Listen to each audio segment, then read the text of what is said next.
Totoong kaso ito ng krimen na naging balita sa buong bansa. Kaya ikaw rin ba ang nakadiskubre ng bantay? Nabiro sa bantay. Nandun ako. Pagkatapos, alam ko ninawakan ko ang ulo at gusto ko talaga ito. Anong ginawa mo sa ulo mo? Yung ulo nilagay ko sa timba na yon, yung itim na timba. Itim na timba. Bihira ang babaeng kriminal na nasasangkot sa ganitong karumal-dumal na krimen. Nailagay ba yung kadena sa leeg mo? Ako ang nag-recay nito. Nagkaroon ka ba? Na anumang marka o kahit ano? Hindi ka nalamang faithful din lang. Okay. Paano naging sentro ang babae sa isa sa pinakanakakagimbal kaso ng pagpatay sa kasaysayan ng Wisconsin? Ayon sa mga taga-usig, may baluktot siyang pagkahumaling sa serial killer ng estado na may pinakamaraming biktima.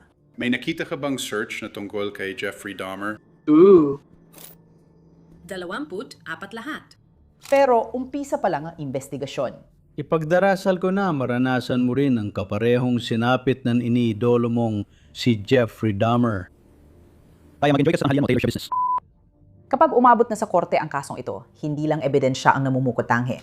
Ang kilos niya ay kakaiba. Wala pa akong nakitang ganoon.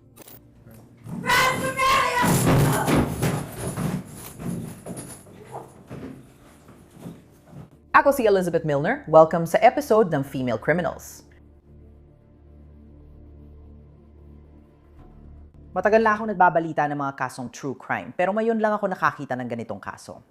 Sa Green Bay, Wisconsin natin makikilala ang kriminal na si Taylor Schabusiness na ipinanganak sa Chicago, Illinois noong Nobyembre 1977. Kahit sumikat ang apelyido niya sa mundo ng totoong krimen, hindi siya ipinanganak bilang Taylor Schabusiness. Ang pangalan niya sa kapanganakan ay Taylor Denise Coronado. Sabi ng ama ni Taylor na si Arturo, normal ang kanyang pagkabata. Pagkatapos ng ilang taon sa Chicago, lumipat sila sa Wisconsin noong ika-4 na baitang si Taylor. Ngunit noong siya ay 11 taong gulang, nagbago ng tuluyan ang kanyang mundo. Matapos ang matagal na pakikipaglaban sa isang karamdaman, pumanaw ang ina ni Taylor na si Marla Coronado. Pagdating ni Taylor sa high school, sinabi ng kanyang ama na si Arturo na nagsimula na siyang magpakita ng hindi magandang pag-uugali.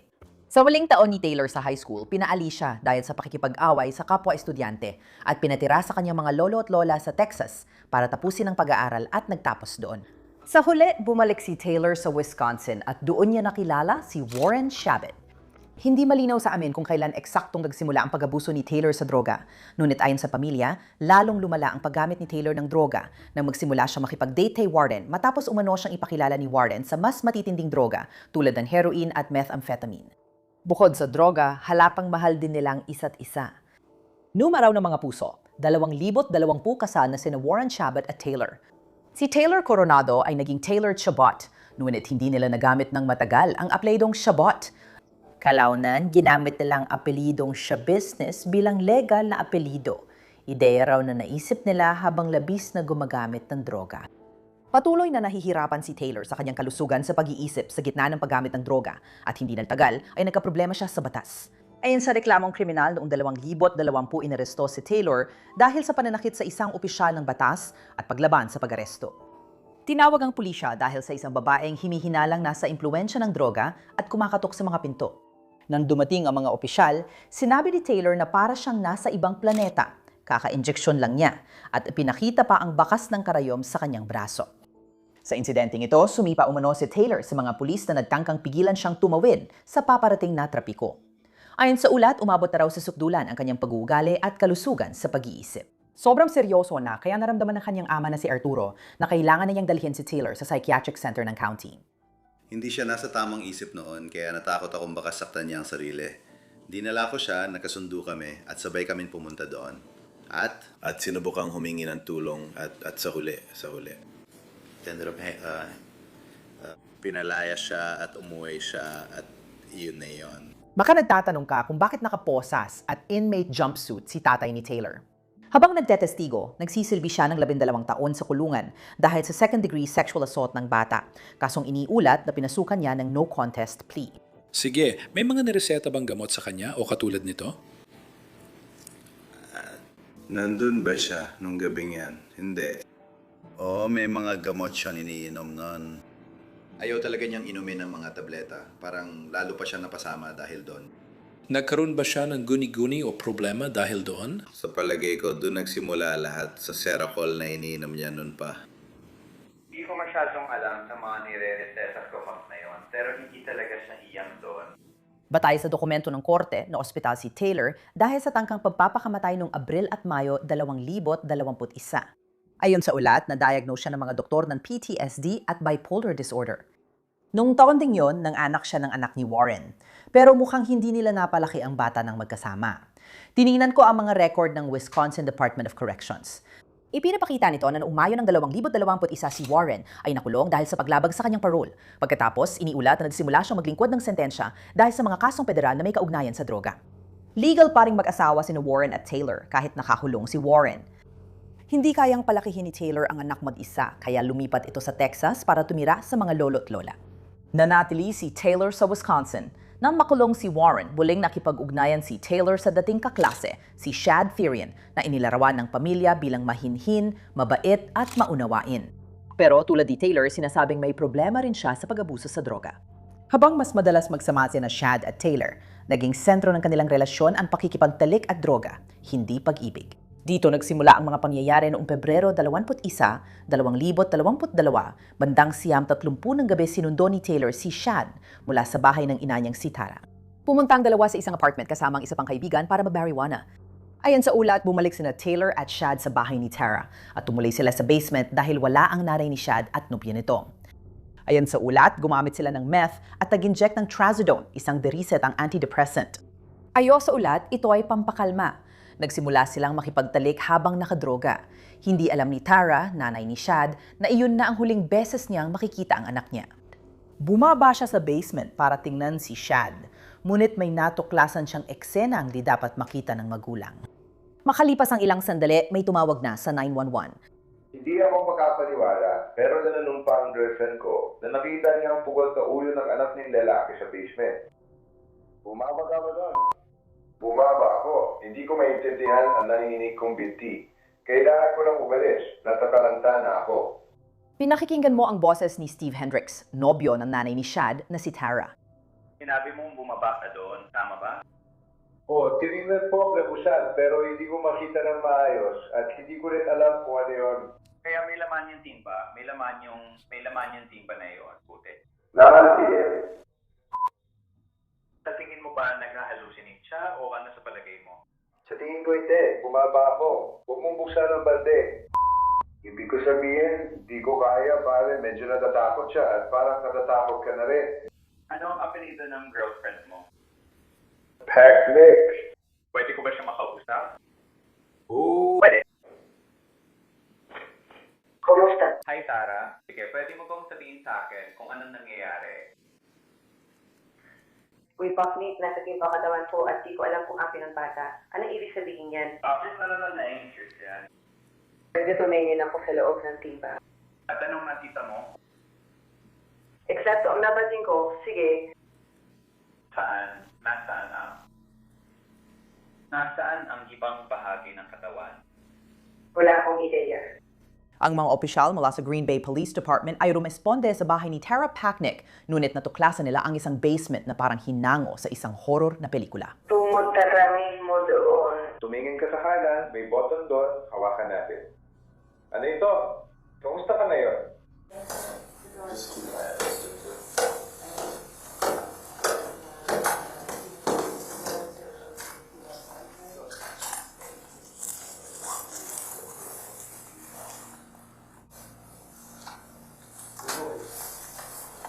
Let's just... Okay. Hold on. This...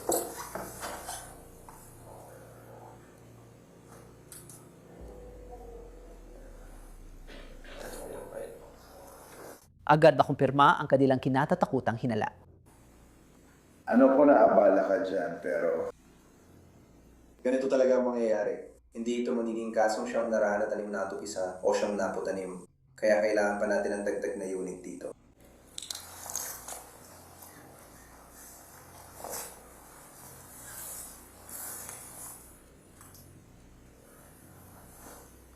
Matagal na mula noon, pero ito eh.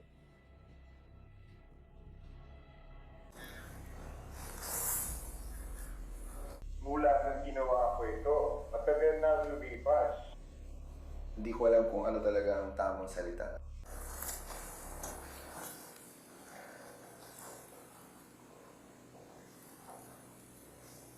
Para ba yun sa lahat?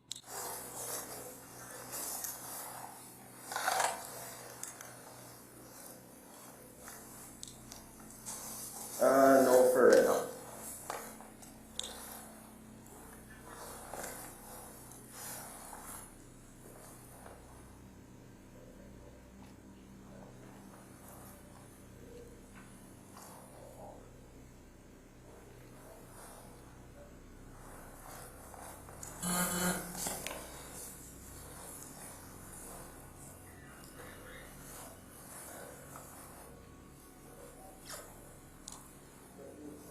Kung maaari tayong makakuha ng mas maraming unit dito agad-agad, mas maganda sana yun.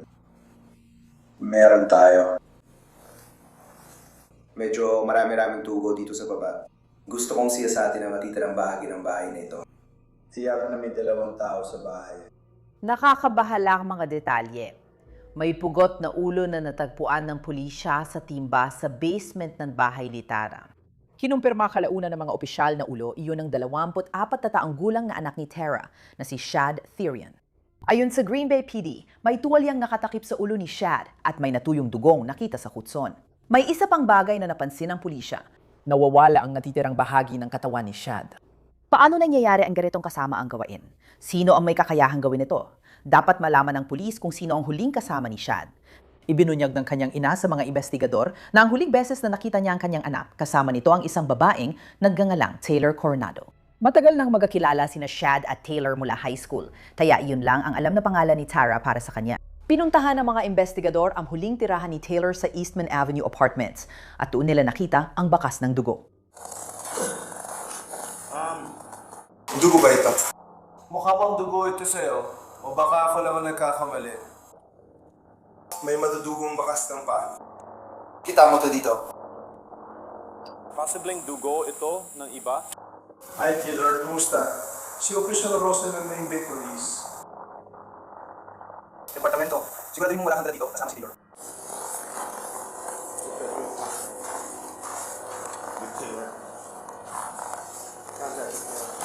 Taylor, may iba ka pa ba sa pulso mo? Pakilagay ang kamay mo sa likod. May paparating ba tayong Adam 3? Pumunta ka ro. Isa itong pinuntahan nila pabalik. Ipaalam mo sa amin kapag tapos na tayong lahat. Leah, inaresto ng pulis si Taylor at inala sa likurang upuan ng patrol car. Tahimik at kalmado siya, nakakagulat para sa isang babaeng bagong huli sa matinding pagpatay.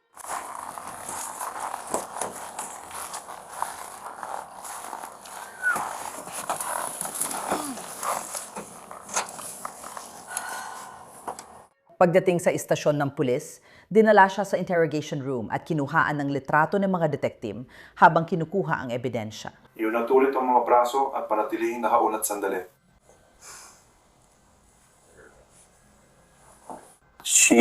Dito. Sige, maaari mo pa. Para sa akin. Sa huli, nagpalit siya mula sa damit pangkalye papunta sa uniporme ng kulungan. Binasa sa kanya ang kanyang mga karapatang Miranda at sinabi niyang handa siyang makipag-usap sa mga detektive. Sa interogasyong ito, hindi nag-aksaya ng oras ang mga investigador sa pagtatanong dahil kailangan nilang malaman agad ang nangyari sa basement. Sa totoo lang, may nakita silang nakapagpahalang mga bagay sa bahay doon. Talaga? Ang daming dugo. Nasaan ang ibang bahagi ng katawan nito? Nandun, nasa bahay na. Nasa lubo ng bahay. Nasa bahay niya. Sige, may kumuha ba sa kanya? Magandang tanong mo, sinawalan ako ng maray nun. Sa tingin mo, nandun pa kaya ang katawan? Wala akong nakikitang dahilan para hindi. Maliban na lang kung biglang umalis, na posible rin. Alam mo yan, alam ko yan.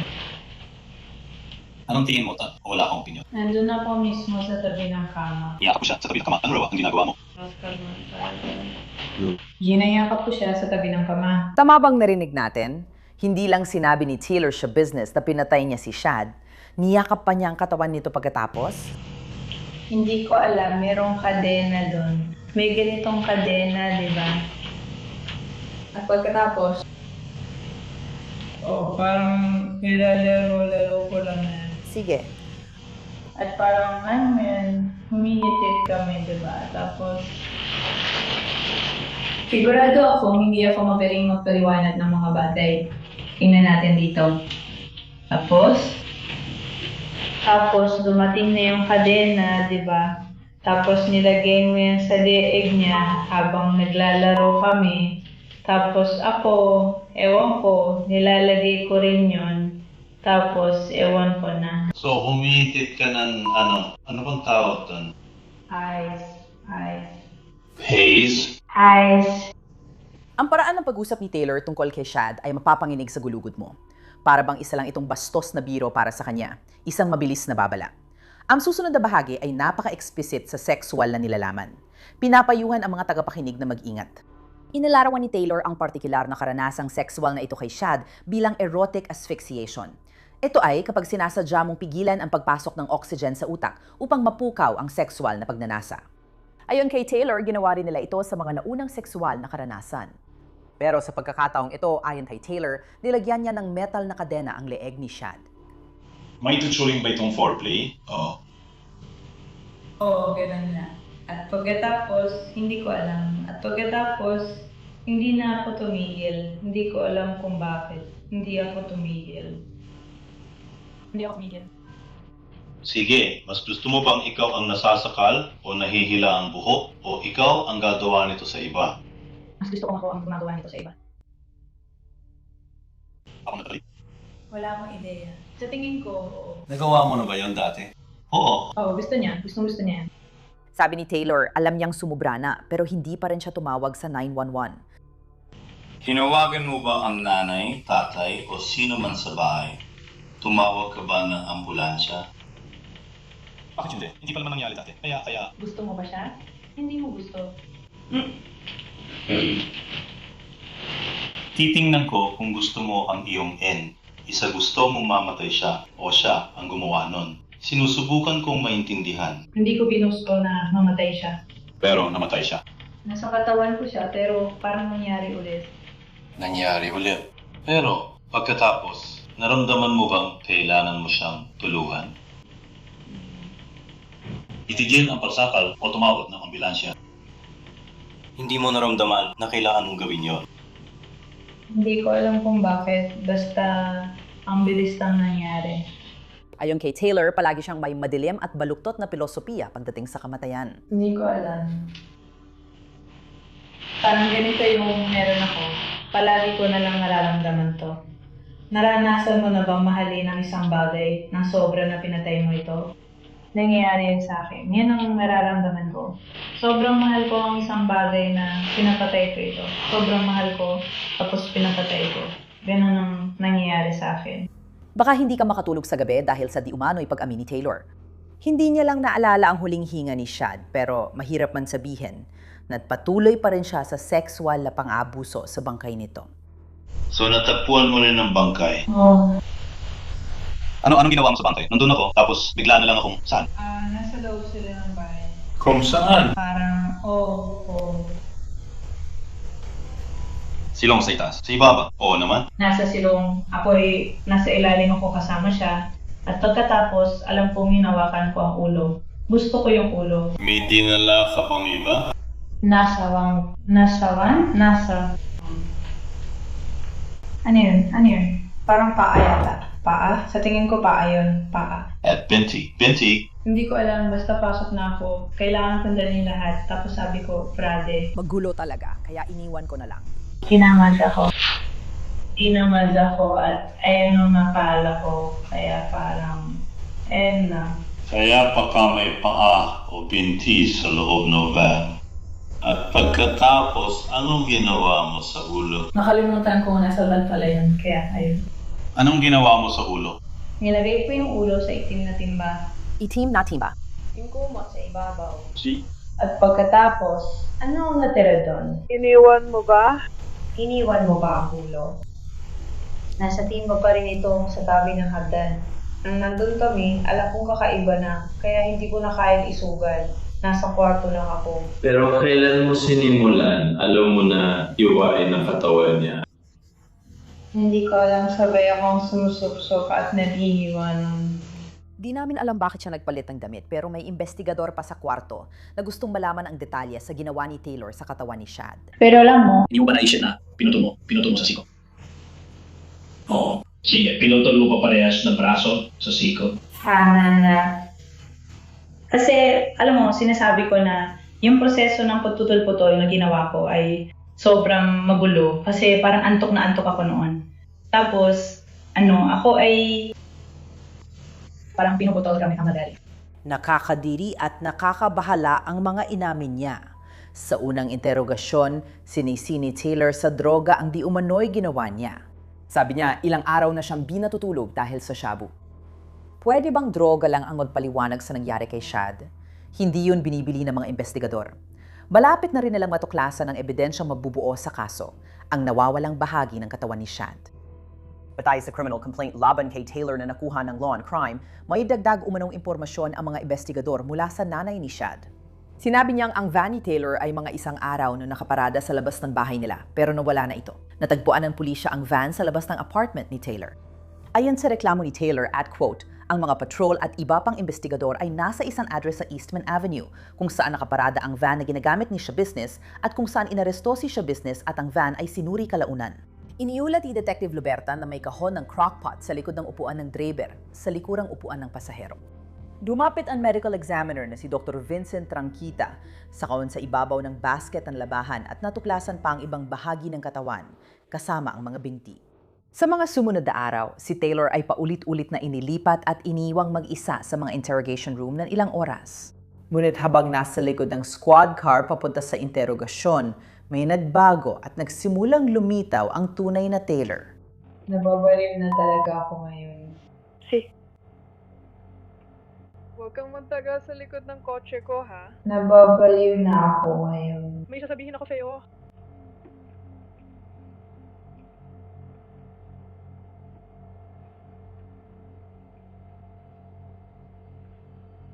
Sumpa ko sa Diyos, gagawin ko talaga. Kahit dinadala siya sa istasyon ng pulis, hindi pa rin nagbago ang ugali niya. Minsan, tinitingnan pa niya ang mga kamera ng squad car na parang alam niyang nire-record siya. Kinamumuhian ko silang lahat. Kinamumuhian sila.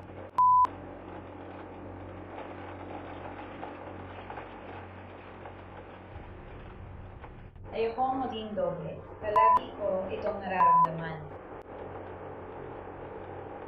Wagi. Nakakainis lang talaga.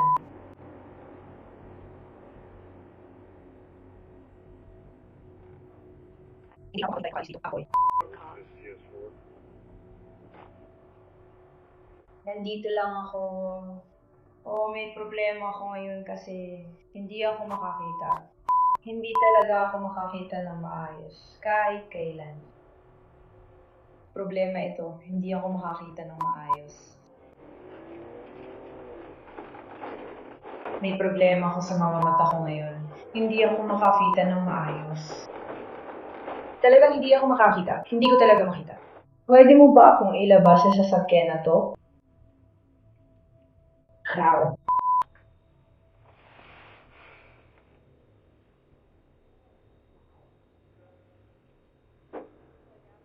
Diyos ko pare.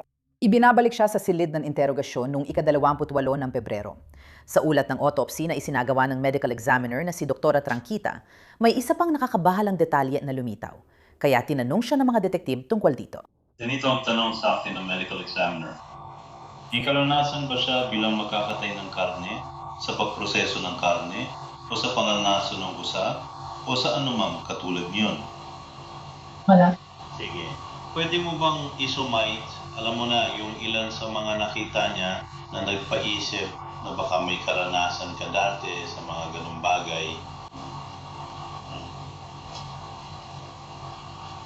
Kaya alam mo, nung nag-usap tayo dati, sinabi niya sa amin kung ano ang nangyari kay at sa basement ng nanay niya.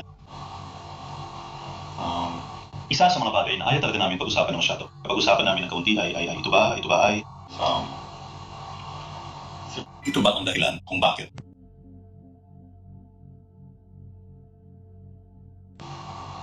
Ayon, ang gabing yan ay malaw. Para sa akin. Malabo para sa'yo. Sobrang labo. Ano ang naalala mo? Kapatwa, sasabihin ko ito, nakikita ko ang sarili ko na ginagawa yon, na parang nasa ikatlong panauhan ako. Ang reklamong kriminal laban kay Taylor ay naglalarawan ng lubos na pagwawalang bahala sa mga labi ni Shad. Batay sa rekord ng korte, natagpuan sa isang timba ang bahagi ng ari ng lalaki ulo ni Shad, likido ng katawan at 2 kutsilyo. Ayon sa reklamo, may nahanap pang ibang parte ng katawan sa basement sa iba't ibang plastic na bag, kasama ang 3 kutsilyo, kabilang ang bread knife na parang ginagamit sa kusina. Natagpuan sa isang storage tote ang itaas na bahagi ng katawan. Ang itaas na bahagi ng katawan ay may maraming tuwid na hiwa sa bahagi kung saan tinanggal ang ulo na tumutugma sa hiwalay na ulo. Natagpuan din sa tote ang isang carving knife na parang kutsilyong pangkusina at ilang lamang loob. Sa ikalawang interogasyon kay Taylor, sinabi niya na kung sino man ang responsable sa ginawa kay Shad ay dapat makulong habang buhay. Ibig kong sabihin, dahil na sinabi mo, kung may pumatay sa isang tao at pinagputol-putol siya, naiisip mo ba talagang makukulong ang tao niyan? Oo, ang labo talaga nito. Tapos, bigla siyang nagwala, parang hindi ko na alam, parang Diyos ko, nakakainis talaga. Mag-iiba kaya ang ibig sabihin ng pahayag na yan kapag nasa korte na ang kaso. Kinasuhan si Taylor Shabusiness ng isang bilang ng first-degree intentional homicide, isang bilang ng pagmumuti lang ng bangkay, at isang bilang ng third-degree sexual assault. Siya ay nakakulong sa Brown County Jail. Ang piyansa niya ay itinakda sa $2 milyong na cash. Inamin ni Taylor sa interogasyon na pinatay niya si Shad pero umapela siya ng not guilty by reason of insanity. Habang lumalabas sa mga nakakatakot na detalye sa balita at online, marami ang nahihirapang maintindihan kung paano nagawa ng isang babae na siya nga pala isang asawa at ina ang ganitong karumal-dumal na krimen. Noong Marso 17, 2022 iniutos ng hukom ng Brown County Circuit Court na sumailalim si Taylor sa mental na pagsusuri. Dahil ang depensa ni Taylor ay not guilty by reason of insanity, kailangang suriin ng mga mental health professional kung kaya niyang humarap sa paglilitis. Sa simula, nagpasya si Hukom Thomas Walsh na may sapat na kakayahan si Taylor para tulungan ng sarili sa kanyang depensa. Lumitaw si Taylor sa isang korte ng Brown County noong araw ng mga puso ng 2023 para sa isang pagdinig. Nagdesisyon si Hukom Walsh na ipagpaliban ang paglilitis. Ngunit ilang sandali matapos gawin ang desisyong iyon, biglang napunta kay Taylor ang lahat ng atensyon nang bigla niyang salakay ng kanyang abogado sa harap ng hukom. Hindi lubos na malinaw kung bakit inatake ni Taylor ang kanyang abogado. Maari lang tayong maghaka-haka. Baka dahil inantala ng hukom ang paglilitis o dahil sa matinding pressure at pagsubaybay sa kaso. Maaring dahil ito ang 3rd anibersaryo ng kasal na Taylor at Warren. Pero ayon sa abogado ni Taylor na si Quinty Jolly, tuluyan na nasira ang relasyon nila bilang kliyente at abogado. Nagsumite siya ng mosyon upang umatras mula sa kaso ni Taylor. Noong ika-27 ng Pebrero ng taong 23, pinayagan ng hukom ang kanyang kahilingan. Binigyan si Taylor ng bagong court-appointed na abogado, si Christopher Froelich. At ngayon, may panibagong pagdinig na nakatakda sa 24 ng Marso, 23 taon. Matapos atakihin ni Taylor ang dating abogado sa korte, madpasya ang hukom na kaya pa rin niyang humarap sa paglilitis kahit tutol ang bagong abogado. Makaraan ng ilang buwan, noong Hulyo ng taong 23, pinayagan ng hukom si Taylor na magkaroon ng panibagong pagdinig tungkol sa kakayahan niyang humarap sa paglilitis. Sa pagdinig noong Hulyo ng taong 23 tungkol sa kakayahan niyang humarap sa paglilitis, ibinahagi ng mga ekspertong testigo ang karanasan nila kay Taylor Shabusiness. Nagkwento ang isang psychologist na di umano'y inihagis ni Taylor ng upuan sa kanya. Nang magsimula ang panayam, tinanong ko siya gaya ng dati tungkol sa kanyang petsa ng kapanganakan at lahi. Tumayo siya bigla, sumigaw, pumunta sa sulok ng kwarto, kinuha ang plastic na upuan at inihagis yon sa akin sa kabila ng kwarto. Hindi naman ako tinamaan.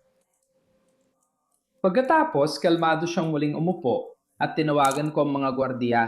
Inabot ng ilang minuto bago sila dumating. Samantala, umupo rin ako ulit at tinanong ko siya kung bakit niya ginawa iyon.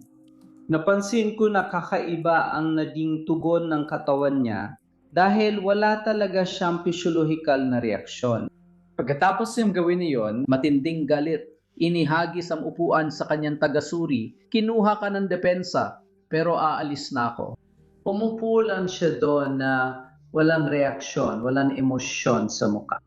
Walang physiological na reaksyon ang isang taong kakagawa lang ng larong bagay. Nagpatuto si Dr. Diane Litton na walang kakayahang humarap sa paglilitis si Taylor, ngunit hindi ito sinang-ayunan ng eksperto ng prosekusyon. O kaagad pagkatapos gawin na akusado ang ganong kilos, umupo lang siya ulit. Hindi ito angkop sa taong may psychotic agitation na madalas kailangan ng malakas na interbensyon o pisikal na palpigil para makontrol ang kilos. Nagpasya si Hukom Walsh na kaya ni Taylor humarap sa paglilitis. Naobserbahan ko si Gino ang siya business na nakikipag-ugnayan sa kanyang abogado. Siyempre, hindi ko naririnig kung ano ang pinag-uusapan nila. Pero habang nakaupo ako rito, nakikita ko ang lahat ng nangyayari sa loob ng korte. Pinagmamasdan ko silang nag-uusap. Sa palagay ni Gino ang siya business, kaya niya itong makatrabaho. Alam niya ang proseso at mga taong kasali sa korte. May mga pagkakataon ng hindi angkop na pag-uugali na sinabi ni Dr. Saipas sa kanyang testimonya dito na hindi niya talaga kayang alisin ang posibilidad na kusang loob ang mga ito. Nasiyahan ako base sa lahat ng ebidensya na tanggap ko na ang mas mabigat na bahagi ng kapanipaniwalang ebidensya sa kasong ito at ang aking pagsusuri sa kredibilidad ay kasama doon na ang mas mabigat na bahagi ng kapanipaniwalang ebidensya ay sumusuporta sa isang pasya na si Gino siya business ay may kakayahan upang magpatuloy sa paglilitis. At gagawin ko na ang pasyang iyon na yon. Magsisimula ang mga pambungad na pahayag para sa paglilitis ni Taylor sa ika-24 ng Hulyo 23.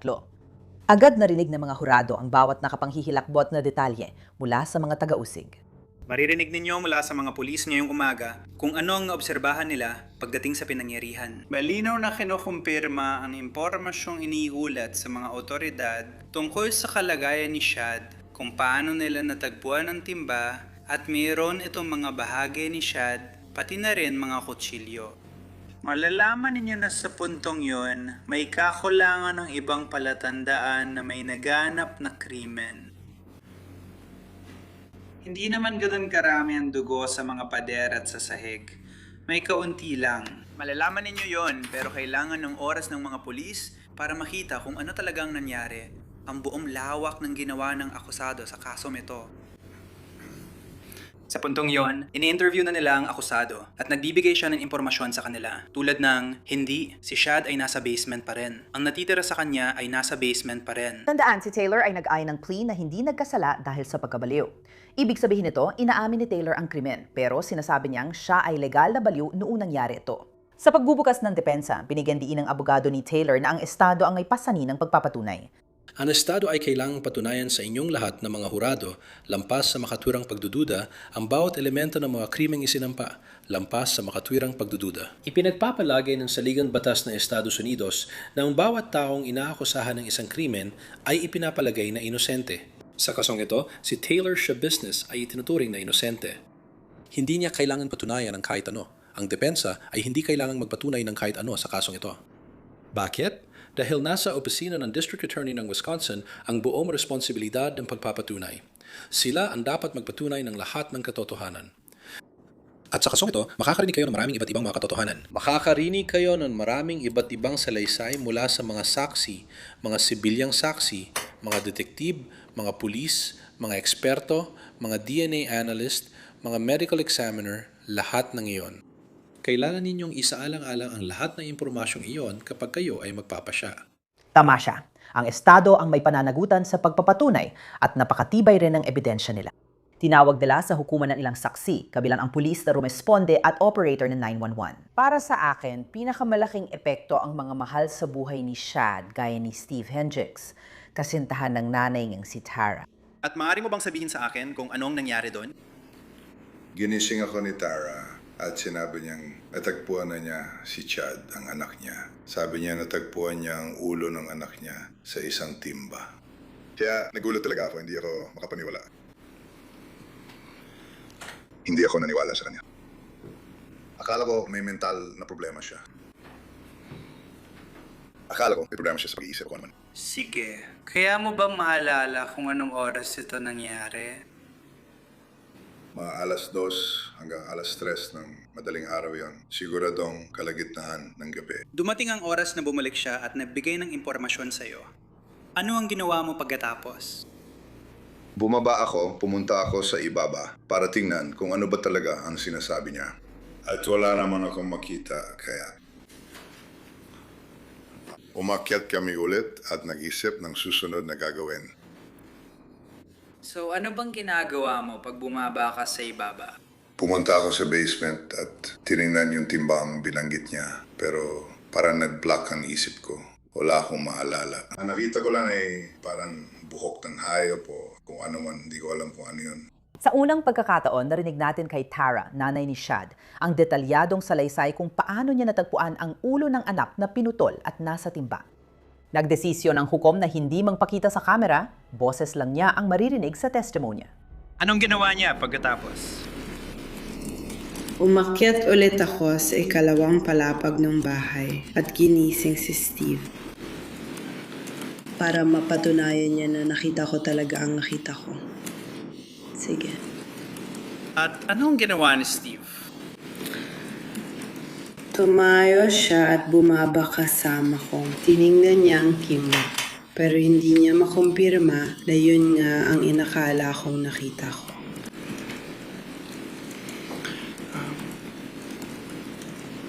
Anong ginawa ninyo ni Steve pagkatapos?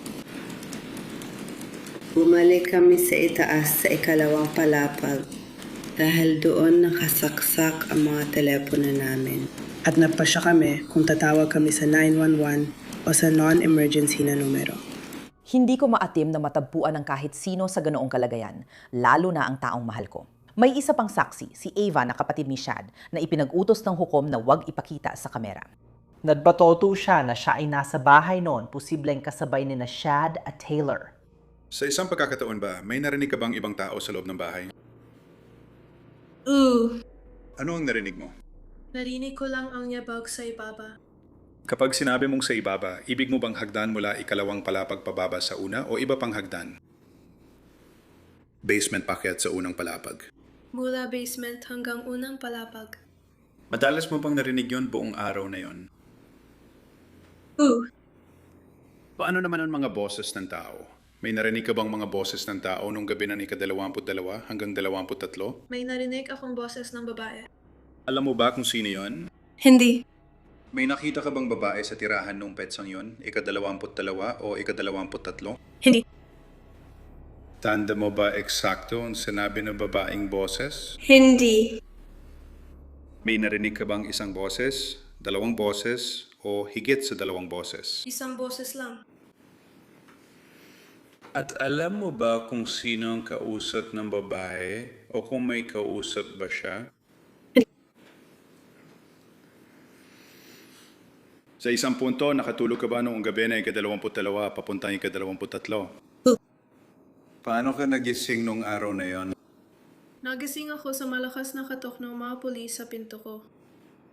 Anong nangyari nang malakas kumatok ang pulis sa pinto mo? Pagkagising ko, pinapunta nila ako sa kusina.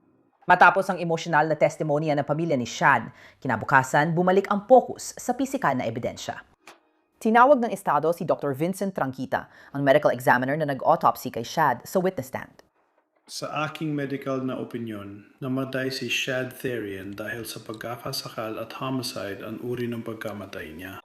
Nagpatotoo si Dr. Tranquita tungkol sa nakakatakot na pisikal na ebidensya ang nakita niya sa autopsy ni Shad, tulad ng pagbabagong kulay ube ng balat, pumutok ng mga ugat, at malalalim na pagdurugo sa leeg. Mahirap pakinggan ang testimonya, pero naniniwala ang taga-usig na kailangan ito para maunawaan ng hurado ang buong tinde na nangyari kay Shad. Gusto ko lang sundan yung huling punto na yan, Doktor. Ipinunto mo sa ilang bahagi na nakita mo ang ebidensya ng pagsakal. Yung mga bahaging yun bang naging basehan mo sa pagdesisyon o pagbuo ng opinyon ukol sa lakas o tagal ng puwersang inilapat sa leeg? Objection, haka-haka, spekulasyon. Sa tingin ko, yan mismo ang professional yung tungkulin. Grabe ang mundo. Malakas talaga ang puwersa nito. Hindi lang palabas na pinsala tulad ng balat ang pinag-uusapan. May mga pinsala rin sa makakapal na kalamnan sa gilid ng leeg. May mga pinsala sa malalambot na tissue sa ilalim nito. May mga pinsala sa lahat ng malalambot na tissue na nakapaligid sa leeg. May pagdurugo rin sa malalambot na tissue sa harap ng cervical spine. Ito ay malalim na pagdurugo sa maraming patong ng leeg na nagpapakita ng matinding puwersa at pinsala. Dr. gaya na narinig natin, malinaw na may malaking pinsala o pagkawasag sa katawan sa iba't ibang bahagi nito. Maari mo bang ipaliwanag kung paano ninyo natukoy na ang iba pang mga sugat ng paghiwa sa mga bahagi ng katawan ay nangyari pagkatapos ng kamatayan at hindi ang naging sanhi ng pagkamatay ni Shad? Sa aking pagsusuri, may malawakang pagputol ng katawan matapos ang kamatayan. Naniniwala akong naganap ang pagputol-putol matapos ang kamatayan dahil walang pagdurugo sa mga sugat. Sa madaling sabi, may maraming pinsalang dulot na matalim na bagay, maraming saksak, maraming tusok, maraming hiwa sa balat, malalalim na hiwa sa mga kalamnan, litid, at malalambot na bahagi ng katawan, pati na rin malalalim na hiwa sa buto. Pero lahat ng mga hiwang ito ay hindi nagdulot ng pagdurugo. Sa madaling salita, walang dugo o pagdurugo na kaugnay nito. Tugma ito sa mga sugat na nagawa matapos ang kamatayan, ibig sabihin wala nang daloy ng dugo. Kaunti na lang talaga ang natitirang dugo sa mga ugat. Tugma ito sa katawan na pinaghati-hati matapos mamatay. Sa aking opinyon, ilang oras na ang lumipas. Meron tayong pagputol ng ulo, meron tayong pagputol-putol ng katawan, at meron tayong paghati ng katawan sa gitna. Pagkatapos, sa loob, inalis ang mga laman loob ng katawan. Sa madaling salita, naabot ang loob ng katawan sa pamamagitan ng iba't ibang hiwa sa tiyan at sa pagitan ng mga tadyang, kung saan isa-isang inalis ang mga laman loob ng biktima. Mayroong pagkakapon sa namatay. Kinapon din ang namatay. May mga chop mark na sugat sa mga buto dulot ng pagputol o paglagari. Sa aking medical na opinyon, ito ay aabutin ng mahabang panahon. May mas nakakabahalang ebidensya gaya ng online search history ni Taylor at pagkahumaling niya sa isang notorious na serial killer mula sa Wisconsin. May mga hinanap siya, mga bagay na tulad ng... Tumututol po ako. Wala pong kaugnayan. Ibig ko sabihin mga paghahanap sa telepono. Naghahanap, nagsasaliksik at tumitingin ang mga tao ng kung ano-anong bagay. Sa tingin ko, ang ilang bagay na ito ay posible makapagpasiklab ng damdamin at mas makasasama sa patas na paghatol kaysa makatutulong bilang ebidensya. Pwede ko bang tanggihan ang pagtutol? Sagutin niyo na po ang tanong, ma'am. Mga bagay tulad ng nagliliyab na pentagram, Jeffrey Dahmer, mga ganoong bagay, sa tingin ko, kasama ang KKK doon. At detective, alam mo ba, naitala mo ba ang mga petsa at oras ng mga kaukulang paghahanap na sa tingin mo ay mahalaga? Nangyari ito bandang oras ng pagpatay. Sa mga araw bago ito nangyari? Oo, bago ito nangyari, hinanap niya si Jeffrey Dahmer. At pagkatapos, hinanap niya ang kahulugan ng cadaver, Jeff Boyardee, at blow-up doll na may customized na muka. Hindi ko alam ang iniisip ng mga hurado. Nasa harap nila ang babaeng inakusahan ng mabigat na krimen at nalaman pa nilang may kakaiba siyang pagkahumaling kay Jeffrey Dahmer. Miss Laberta, naniniwala akong natigil tayo kahapon nung tinatalakay mo ang pagsusuri mo sa telepono ni Mr. Business at pagkatapos ay ang sumunod na Google warrant para makuha ang datos mula sa telepono. Pwede mo bang ipaliwanag ang dalawang magkaibang paghahanap na ginawa mo, una sa telepono at pagkatapos sa Google warrant? Siyempre. Unang beses akong naghanap sa mismong cellphone noong Marso 2 at tungkol lang yon sa nilalaman ng telepono. At pagkatapos, habang pinag-uusapan namin ito ng computer forensic analyst na si Danowski, iminungkahi niya na maaaring kumuha ng karagdagang warrant para sa karagdagang impormasyon tungkol sa mga email address, ang mga Gmail address na konektado sa telepono. At iyon sana ay magiging isang hiwalay na warrant at hiwalay na paghahanap. At nung nire-review mo ang mismong telepono, ang extraction ng mismong telepono nung Marso 2022, napansin mo ba ang anumang mga search na may kaugnayan kay Jeffrey Dahmer? Ooh! Meron ba? Meron bang higit sa isa? Ilan? May 24 na paghahanap sa kabuuan, gaya ng Jeffrey Dahmer, Jeff Boyardee. Uwit ni Jeffrey Dahmer. Si Jeffrey Dahmer na naglalakad papasok sa korte na sexy ang dating. May cellphone siya sa tabi ng ulo niya. May larawan ni Jeffrey Dahmer sa screen ng cellphone at nagsiselfie siya kasama ang larawang yun at nakangiti na parang magkasama silang nagsiselfie. Kailan kinuna ng litrato na yon? Iyon ay noong 12 ng Pebrero, 2022. Maaring unti-unti nang napagtatanto ng mga hurado na kinuha ni Taylor ang selfie ilang araw bago pinatay si Shad. Kinabukasan, nagtapos ang prosekusyon sa kanilang kaso. Nagpasya ang depensa na hindi magharap ng anumang saksi at nagpasya si Taylor na hindi siya tatayo sa witness stand. Naiintindihan mo ba yan? Oo, naiintindihan ko. Sige. Ipinapahiwatig ng iyong abogado sa akin na gusto niyang ipabasa ko ang tagubiling ito sa hurado. Tama ba yan? At sa ngayon ka doon? Pakiramdam mo ba kailangan mo ka ng oras para kausapin siya tungkol sa desisyong yun? Hindi. Sige. Batay sa lahat ng ebidensyang nailahad, narito na ang mga pangwakas na argumento. Si Caleb Saunders ito para sa prosekusyon. Sa panayam na yon, ilang beses sinabi ng akusado ang intensyon niya sa kaso. Tama? Nagkukulay ube na ang mukha niya. Tama? Inilarawan niya kung paano siya umuubo ng dugo. At alam mong tama yon dahil narinig mo ang testimonya ni Dr. Tranquita. Nakita mo yung mga litrato. Nasasaksaksihan niya yan mismo. At anong sinabi niya? Hindi pa rin ako tumigil. Hindi. Naramdaman niya ang tibok ng puso sa isang punto, di ba? Sinasabi niyang naramdaman niya ang tibok ng puso nito at patuloy pa rin siyang humihila at ayaw pa rin mamatay at gusto ko lang siya. Sabi ko, grabe. Sige. Inamin niyang nahihirapan at lumalaban na yan si Shad, hindi ba? Narinig mo rin kay Dr. Tranquita kung paano parang may mga palatandaan na ganon na umakyat ang panali sa Maydela. Sabi niya sa'yo na hinihintay ko siyang mamatay at gusto ko yon. Sa huling argumento, iginiit ng depensa na wala sa tamang pag-iisip si Taylor at hindi agad dapat tanggapin ang mga sinabi niya sa interogasyon. Ito si Christopher Froelich para sa depensa. Sabi niya, hindi ko alam ang isinagot niya sa ilan sa mga tanong ng mga detektib sa kanya. Naalala mo bang nakita mo ang video sa screen? Hinihiling ko na, alalahanin mo na siya ay may hindi angkop na pagtawa, hindi angkop na pag-ngiti at kakaibang mga sagot. Ipapahayag ko na, sinabi niya na hindi sila nagtalik. Walang nangyaring pagtatalik na ari ng lalaki sa ari ng babae sa pagitan niya at ni Shad Rian. Sabi niya pagdating sa bahay, bumaba sila at makalipas ang 5 minuto, nagsimula na sila, anuman ang ibig sabihin noon. Usapan, binanggit niya kay Detective Braff sa panayam ang tungkol sa muling pagbubuo ng kalamnan. Minsan, hindi siya sumasagot. Nabanggit niya na nakarinig siya ng mga putok ng baril. Naniniwala akong sinabi ni Detective Braff na walang putok ng baril sa Stony Brook, Eastman Avenue o ibang lugar. Sinabi niya na siya ay paranoid.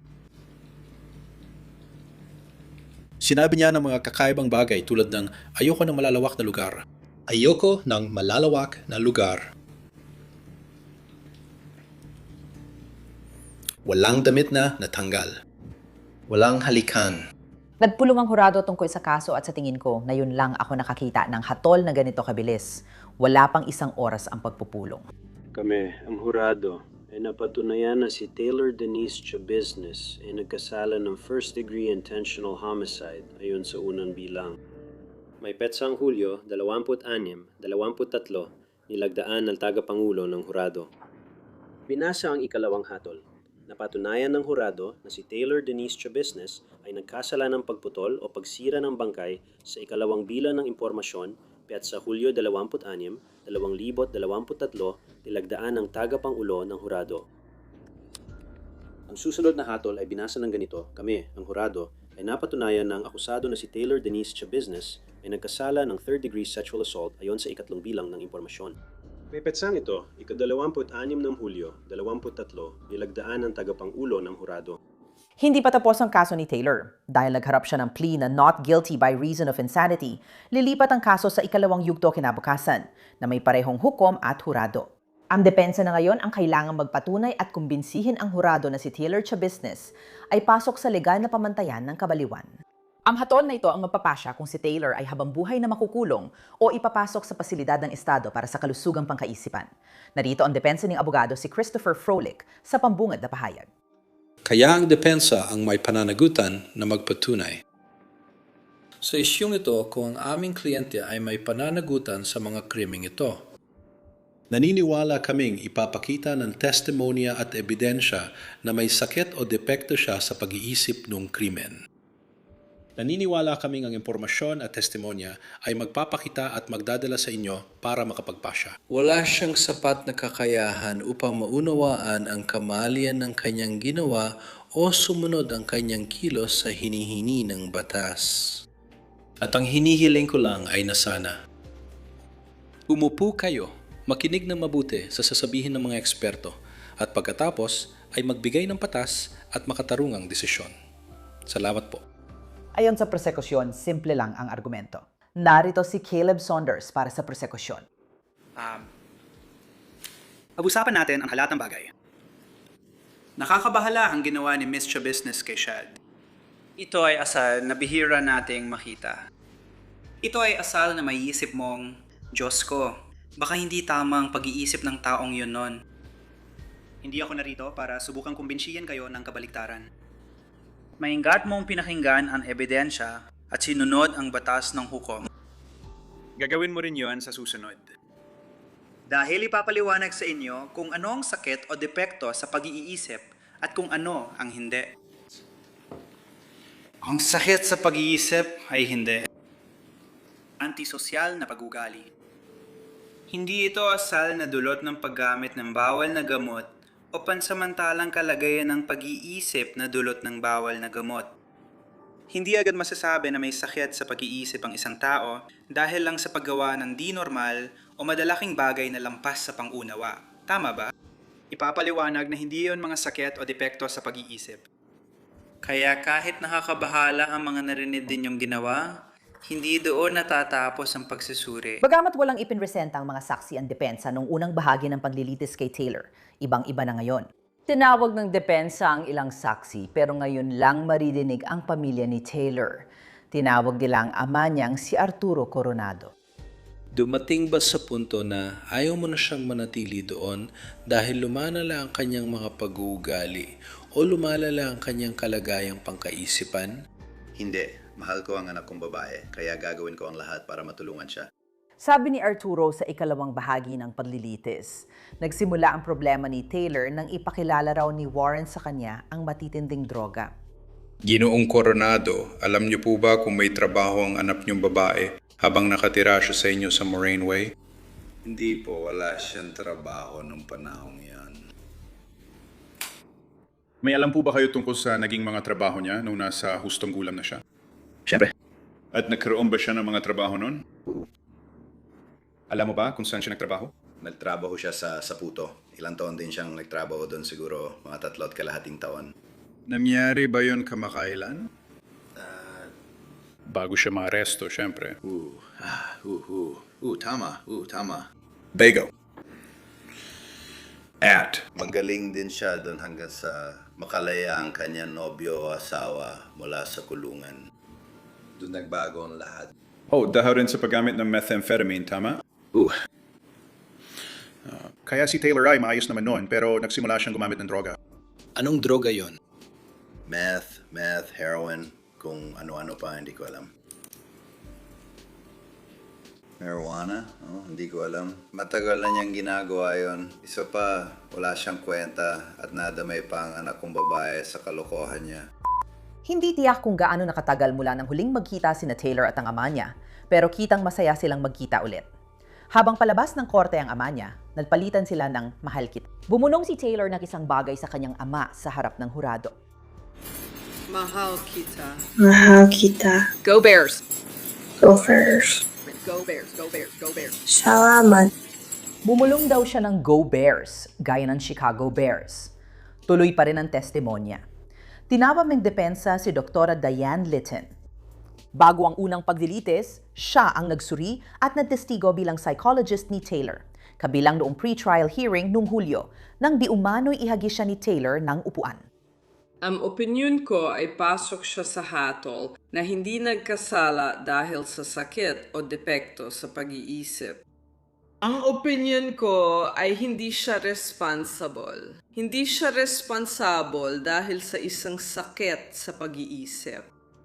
Hindi siya responsable sa ginawa niyang krimen. Dahil nung panahon ng pangyayari, meron siyang sakit sa pag-iisip at ito ay nakaapekto. Wala siyang sapat na kakayahan para maunawaan ang mali sa kanyang ginawa noong nangyari ang pagpatay at hindi rin niya kayang kontrolin ang kanyang kilos. Hindi niya kayang sumunod. Wala siyang kakayahan na kontrolin ang sarili niya. Hindi niya kayang iayon ang kanyang kilos sa hinihingi ng batas. Kulang siya sa kakayahan na pigilan ang sarili niya. Batay sa aking karanasan at pagsasanay, si Cody Kong tao iyon. Pagkatapos ng depensa, tinatawag ng Estado ang sarili nilang eksperto tulad ni Dr. Cristina Inghen na hindi sumasang-ayon kay Dr. Liten. Ang mga diagnosis na ibinigay ko ay karamdaman sa paggamit ng methamphetamine at iyon ay inilapat bilang pagkilala sa pangkalahatang paggamit ni Binibining Chabisnes ng methamphetamine sa panahong iyon. Ang diagnosis ng pagkalasing sa methamphetamine ay inilapat dahil gumagamit siya ng methamphetamine noong panahon ng krimen. At ang huling diagnosis na ibinigay ko ay psychotikong karamdaman na dulot ng methamphetamine. At inialok ko yon dahil si Miss Chabisnes ay naglalarawan at ang mga record ay naglalaman ng indikasyon ng paranoia. Sa tingin ko, nagbigay siya ng komento tungkol sa pagbuo muli ng kalamnan habang mangyayari ang pagpatay. At ito ay nagpakita sa akin ng presensya ng mga sintomas ng psychosis na iniugnay ko sa kamakailang paggamit ng methamphetamine. Sa pangwakas na argumento, sinabi ng depensa na natutugunan ni Taylor ang legal na definisyon ng paggabaliw batay sa krimeng napatunayan ng ginawa niya at sa kabuuang kasaysayan ng kanyang kalusugan sa pag-iisip. Igigiyat ko na ang mga isyu niya sa kalusugan ng pag-iisip. Ano naging sanhi ng buong sitwasyong ito? At yan ang isang bagay na kailangan ninyong pag-isipan. Naiintindihan ba niya o naunawaan ba niya ang mali sa kanyang ginawa noong ika-22 ng Pebrero, 2022? Nagawa ba niyang iayon ang kanyang kilos sa hinihingi ng batas noong oras na yon? Napanood mo at nating lahat ang video. Nagawa niya. Napakakakatwa, napakaiba, napakakaiba ang kanyang asal. Alam mo, sa kasong ito, maraming doktor, pero si Dr. Engine, alam mo, hindi niya talaga alam ang tungkol sa civil commitment order. Sige na. Hindi niya alam ang tungkol sa court order at isa siyang PhD at nararapat siyang igalang pero may napabayaan dito kaya hindi niya. Alam ang tungkol sa civil commitment or medication order na ito. At pagkatapos, meron tayong si Dr. Saipel. Alam mo, nakuha niya ang mga record ng Belin, nakuha niya yon mula sa akin. At alam mo, gumawa siya ng ulat para sa kasong ito at nakakagulat para sa akin. Nakakagulat na kahit iginagalang ko siya, hindi pa rin niya ipinadala ang mga record ng Belin kay Dr. Engine kahit alam niyang pupunta siya rito at magpapatotoo sa korte sa harap ninyo mga hurado. Hindi ako makapaniwala doon. Hindi ako ang gumagawa ng batas. Alam mo ang batas dahil binasa ito ng hukom. Isaalang-alang kung siya ay may pananagutan dahil sakit o diferensya sa pag-iisip. Kaya kailangan mong pag-isipan lahat yan. Hindi pumalya ang depensa. Napakaraming ebidensya na nagpapakita ng kanyang kasaysayan sa kalusugan ng pag-iisip. Sabi ng prosekusyon, hindi dahilan o katwiran ang bipolar disorder ni Taylor sa pagpatay kay Shad. Sa tingin ko, droga ang dahilan. Sa tingin ko, droga ang dahilan. Sinasabi kong kasalanan ng droga at ng pagbagsak pagkatapos. Madalang lang akong gumamit ng droga, tapos buwan ng pagitan bago muli. Umamin siya ng ilang beses, kapos sa mga taga-suri at sa mga pulis, na gumamit siya ng malaking halaga ng methamphetamine bago ang mga krimeng ito at inamin din na siya at si Shad ay naggamit ng methamphetamine bago ito mangyari. Sinabi niya ring high pa siya sa meth habang hinihiwa ang katawan. Sa huli, doon naman talaga umiikot ang kaso, di ba? Sabi nga ng mga doktor, mahirap paghiwalayin ang mga sintomas ng psychosis at paggamit ng droga. Kaya kapag napag-uusapan kung may sakit o diferensya sa pag-iisip ang isang tao na kusa naman gumagamit ng methamphetamine, mahirap sabihin dahil yon sa iba pang problema sa kalusugan ng pag-iisip. Tama, may punto naman yon kung iisipin. Pero sa huli, doon talaga umiikot ang kaso. Katulad ng unang bahagi ng paglilitis, nagkaroon agad ng hatol ang mga hurado sa loob lamang ng 1 oras. Nung naganap ang mga krimen, may sakit ba sa pag-iisip o depekto sa pag-iisip ang akusado? Sagot, wala. Walang sagot para sa ikalawang tanong. Ito ay may petsang Hulyo 27-23, pinirmahan ng tagapang-ulo ng hurado. Walang tumutol na hurado. Ibig sabihin nito, malamang nahaharapin na ni Taylor ang natitirang bahagi ng kanyang buhay sa isang bilangguan ng estado ng Wisconsin. Nakatakda ang hatol kay Taylor sa Setyembre 26, 23. Ngayon, kailangang harapin ulit niya ang pamilya ni Shad. Pagdating niya sa korte para sa pagdinig, alerto na agad ang mga deputy. Pinagsuot siya ng spit mask at nakakadena sa upuan. Ngunit tila hindi ito iniinda ng pamilya ni Shad. Malamang ito na ang huling beses na magsasama sila sa silid ng babaeng brutal na pumatay at pinagputol-putol ang katawan ni Shad. Sa mga pahayag ng pamilya ng biktima tungkol sa naging epekto ng krimen, hindi nagkatubiling ipahayag ng mga miyembro ng pamilya ang tunay nilang nararamdaman tungkol sa kanya, tulad ni tiyuhin ni Shad na si Kelly. Walang saysay para sa akin. Kahit na may opsyon pa siyang makalaya sa parole at muling makuha ang tiwala ng ibang tao, ang ganoon ulit. Alam mo, dahil yun ang pinakamababa o pinakamasamang bagay na pwedeng gawin ng isang tao. Alam mo, hindi ko talaga maintindihan. At ang pinaka-importante dito, alam mo, sabi ko nga, libre ang tulong at laging nandyan. Pinili mong di tanggapin, alam mo, oo, sigurado kung alam mong may problema ka. Hindi mo pwedeng isisi yun sa pagkabata. Alam mo, may makukuha ang tulong. Kung may ka ng tulong, hindi ka sana nasa ganitong sitwasyon ngayon. Wala sana sa atin na nasa ganitong sitwasyon. Pero ang piliin ng duwag na paraan na ginawa mo at pahirapan ng ibang tao dahil nahihirapan ka ay talagang hindi tama. Kaya yung pangalan na Taylor, iluluwa ka lang yan. At hindi ako taong paladasal pero pagkatapos ng hatol ni Hukom Walsh ngayong araw, ipagdarasal ko na maranasan mo rin ang kaparehong sinapit ng idolo mo, si Jeffrey Dahmer. Kaya sana ay maganda ang buhay mo. Nagulat ang lahat sa pahayag ng ama ni Shad, si Michael Therian. Taylor, gusto ko lang sabihin na pinapatawad kita sa ginawa mo sa anak ko.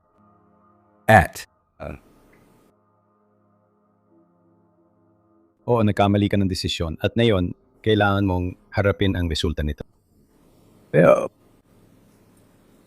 alam mo, mamimiss ko si Shad. Isa siyang napakabait na bata rin. Lumaki siyang mainhin at masayahin. At alam ko nagkamali ka ng desisyon. Tulad ng sabi ko, pinapatawad kita. At tatanungin ko ang hukom kung pwede, alam mo yun, kung pwede siya makalaya balang araw, alam mo yun.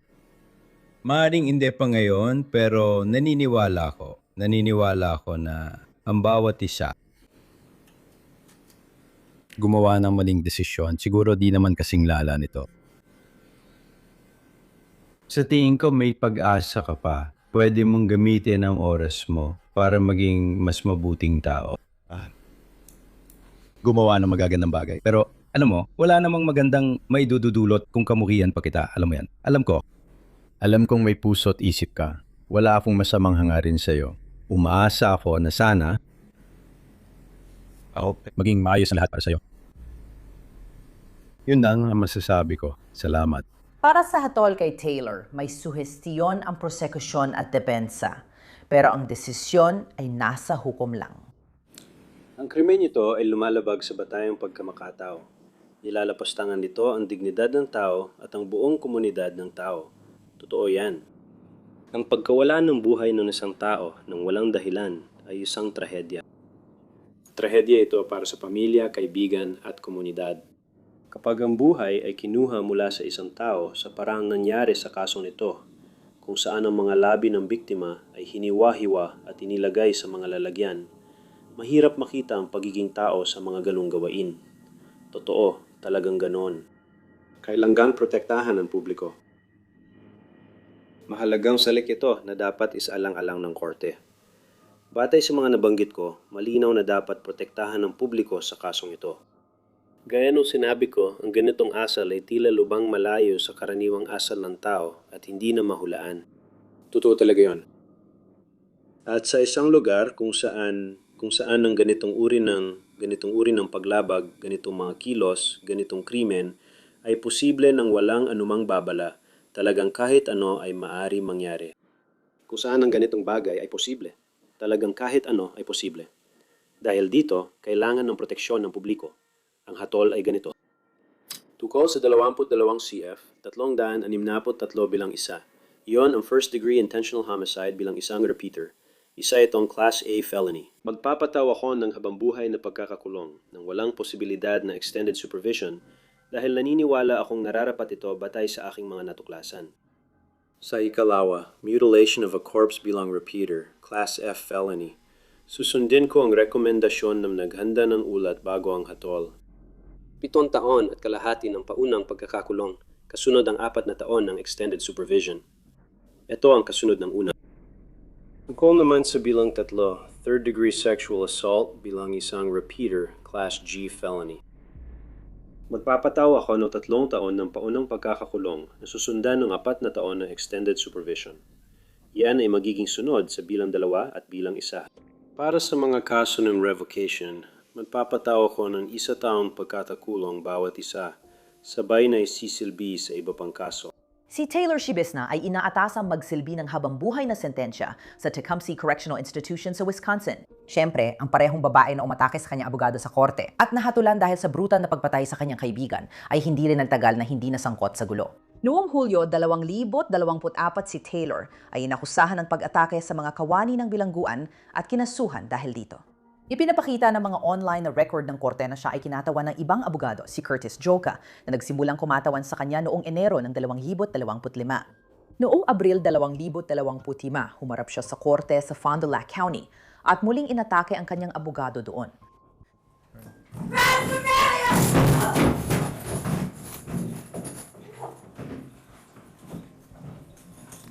Matapos ang pag-atake, humiling si Curtis Joka sa hukom na umatras sa kaso. Ngunit gusto ng hukom na ituloy ang pagdinig. Nagpatuloy ito at si Taylor ay dumalo na lang sa video conference. Ayon sa tala ng korte, umatras si Curtis Joka bilang abogado ni Taylor pagkatapos ng pagdinig. At muling si Christopher Froelich, ang abogado niya sa paglilitis, ang kumatawan sa kanya. Noong Oktubre 2025, nag-plead ng no contest si Taylor sa disorderly conduct. Noong Disyembre 2025, hinatulan ng hukom si Taylor Shibisna ng dadad na 90 araw sa kulungan na isisilbi pagkatapos ng kasalukuyan niyang sentensya. Ayon sa online records ng Wisconsin Department of Corrections, nakakulong pa rin siya sa Tecumseh Correctional Institution. Mahirap at sensitibo ang kasong ito, kaya salamat sa panonood. Ako si Elizabeth Milner, magkita tayo uli dito sa susunod na linggo para sa isa pang babaeng kriminal.